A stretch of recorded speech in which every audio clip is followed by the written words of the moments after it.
No doubt for years to come, we are going to be learning lessons from the global financial crisis that we are still today trying to recover from. I think we're so close to it, and it's kind of hard to have a full accounting of really what did happen and who to blame, which is why we turn to experts like Janet Tavakoli. She is the president of Tavakoli Structured Finance. That's a consultant to financial institutions. And you chronicle all of this, the who and the why, in your new book, which is called The New Robber Barons. And you point out with rather strong, vociferous force that you feel that there is something profoundly and fundamentally wrong with our financial system. Well, I feel that way because it's true, Bill.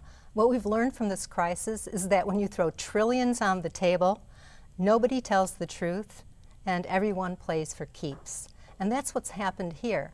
We've had perfectly good laws on the books, perfectly good regulations on the books, and they haven't been enforced. Instead, bankers used their massive wealth to lobby Congress and basically to get off with a slap on the wrist for what was actually widespread massive fraud in our financial system, combined with leverage, which led to swift, rapid upset in September 2008, and we had to bail everyone out. From your understanding, you feel that there are absolute villains that should be prosecuted here, in part because some of these structured products were just egregiously flawed.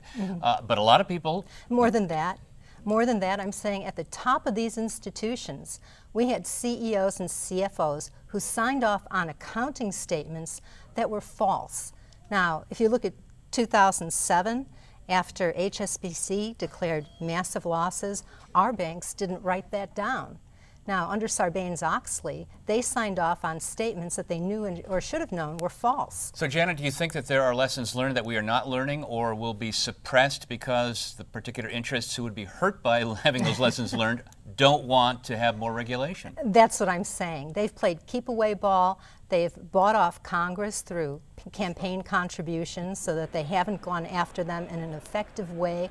We should be seeing more than 1,000 indictments, probably a couple of thousand felony indictments for massive widespread fraud in the financial system, and not just the people at the bottom of the house that they've been going after, one or two guys, people at the top of the house who were in charge of our largest banks during the financial crisis. In a word, Janet, do you think that we are vulnerable for a repeat of any part of this? Yes, absolutely, because when you let fraud go unpunished, and you have no consequences for that kind of behavior, you are setting yourself up for the next bigger financial failure, especially after you've printed money like crazy to try to bail people out of the last one.